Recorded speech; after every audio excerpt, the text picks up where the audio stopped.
For almost 3 centuries, humanity had been treated as a curiosity, not a threat, not an empire, not even a serious military civilization, just an anomaly.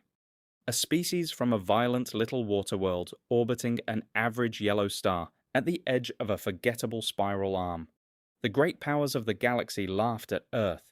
The elegant priest-kings of the Ashal Dominion considered humans emotionally unstable.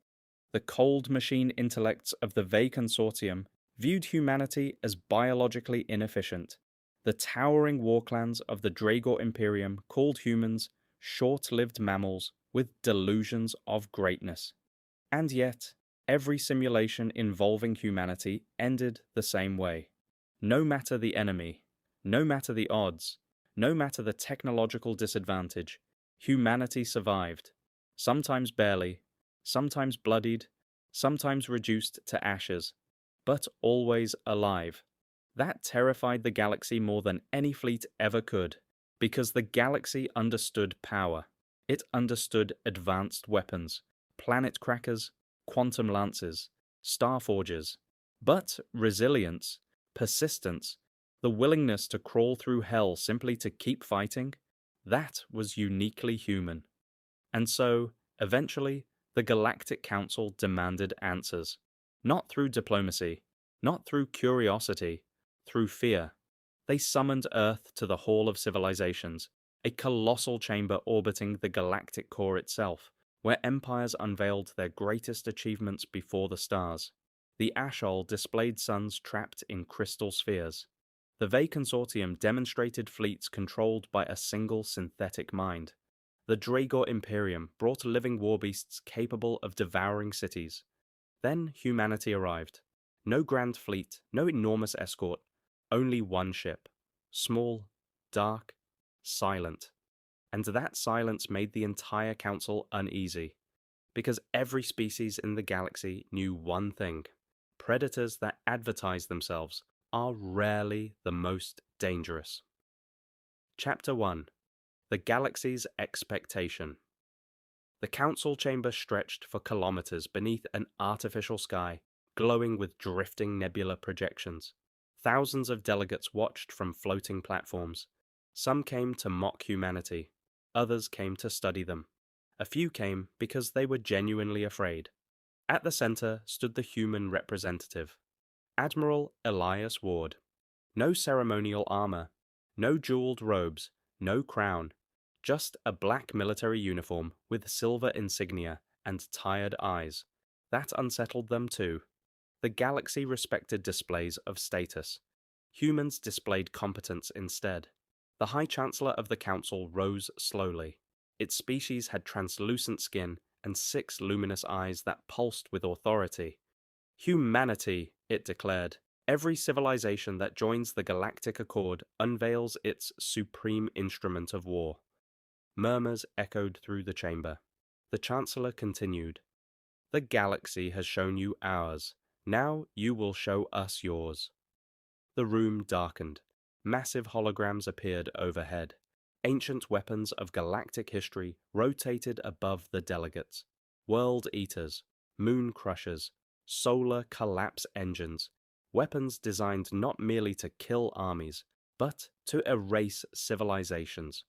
The Chancellor's voice deepened. What is humanity's ultimate killing machine? The chamber became silent. Many expected a warship. Others expected some hidden superweapon. Perhaps a black hole bomb. Perhaps biological extinction agents. After all, humanity came from a brutal evolutionary world. Surely their greatest weapon would reflect that savagery. Admiral Ward looked around the chamber slowly. Then he spoke. You believe killing machines are built from metal. The translator drones echoed his words across hundreds of languages. You believe destruction comes from weapons. He paused. That is why you misunderstand humanity. Unease spread instantly. Even the Dragor warlords leaned forward. Ward pressed a small device on the podium. The lights vanished, and the galaxy saw Earth. Chapter 2: The History. The Galaxy Never Understood. The hologram showed ancient human history. Not glorious history, not heroic history. The ugly parts, world wars, cities burning, nuclear detonations, mass graves, starvation, disease, civil collapse. The council looked confused.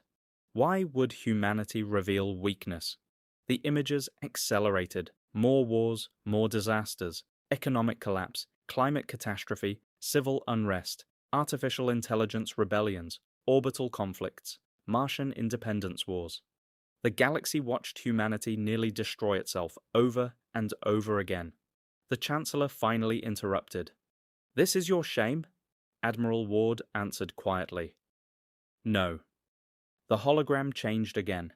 Now the delegates saw survivors, humans rebuilding shattered cities, doctors operating during bombardments, farmers planting crops in radioactive soil, children studying beneath ruined buildings, rescue workers entering collapsing structures despite certain death. Then came the final image. Earth. Still alive. Still fighting. Still advancing. Ward looked directly at the council. "This is our killing machine." Confusion erupted instantly. The chamber exploded with overlapping voices. The Dragor laughed openly. The Vey synthetic delegates emitted digital static equivalent to amusement. Even neutral species seemed baffled. "You present yourselves?" one delegate asked. Ward nodded. "Yes." The laughter spread wider, until Ward spoke again. "You asked for the deadliest force humanity ever created." His eyes hardened. "We created people who refuse to surrender." Silence. Real silence this time. Because suddenly, they understood. Not completely, but enough. Chapter 3. Why Humanity Terrified the Galaxy. The holograms shifted again. Now they showed galactic battle records. Real wars. Real casualties. The Battle of Kepri Reach. Human ships outnumbered 12-1. Human victory. The Siege of Titan Gate. 80% human casualties. Enemy fleet annihilated. The Fall of New Jakarta. Civilians continued manufacturing ammunition while the city burned around them. A Dragor commander appeared in archived footage. Massive, armored, terrifying. Its recorded testimony echoed through the chamber. "We destroyed their fleets. They kept fighting. We destroyed their cities. They kept fighting. We destroyed their food supply. And they still kept fighting." Another recording played. This one from a Vey machine intelligence. "Human tactical behavior is irrational. Humans continue resistance beyond all survivability thresholds. Standard fear response calculations fail." Another. An Ashel military philosopher. "Other species fight to win. Humans fight because they decided they must not lose. There is a difference." The chamber grew increasingly quiet. Ward walked slowly across the platform. "You think our weapon is a ship?" Another hologram appeared. A human medic dragging wounded soldiers through artillery fire. "You think our weapon is a bomb." A firefighter entering a collapsing fusion reactor. "You think our weapon is technology." A colony continuing construction after orbital devastation. Then Ward said the sentence that would later become infamous across the galaxy. Humanity's greatest killing machine is the human will. Chapter 4. The Secret of Human Warfare. The Council demanded proof, so Ward gave it to them. He revealed classified footage from the Orion conflict. A war humanity had never fully explained to the galaxy. The enemy had possessed superior ships, superior numbers, superior technology, and they still lost. The footage showed why. Human fleets adapted faster than prediction models allowed. Destroyed ships became traps. Civilian transports became supply networks. Mining equipment became weapons. Every setback became evolution. Every loss became instruction. Human soldiers modified equipment mid-battle. Human engineers rebuilt drives with scrap metal. Human pilots deliberately exploited emotional unpredictability Because alien tactical systems depended on logical behavior. One VE analyst in the footage said, "Humans weaponize chaos itself." That sentence disturbed the Council more than anything else. Because it was true. Humanity did not simply endure war. Humanity transformed under pressure. The harsher the conflict became, the more dangerous humans became. The galaxy suddenly realized something horrifying. Humanity's deadliest weapon could not be disarmed, could not be destroyed, could not be detected by scanners, because it existed inside every human mind. Chapter 5: The Machine with No Off Switch. The Chancellor attempted one final challenge. If humanity itself is the weapon, it asked, then what prevents your species from destroying the galaxy? Ward became quiet for several seconds. When he answered, his voice softened. The same thing that kept us from destroying ourselves. The hologram changed again. Now the delegates saw human compassion.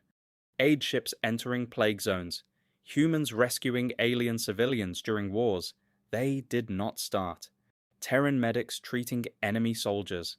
Engineers rebuilding worlds humanity had defeated. Ward continued, "You mistake violence for humanity's defining trait." He looked around the chamber. It isn't. The image shifted one last time, a human hand reaching toward another.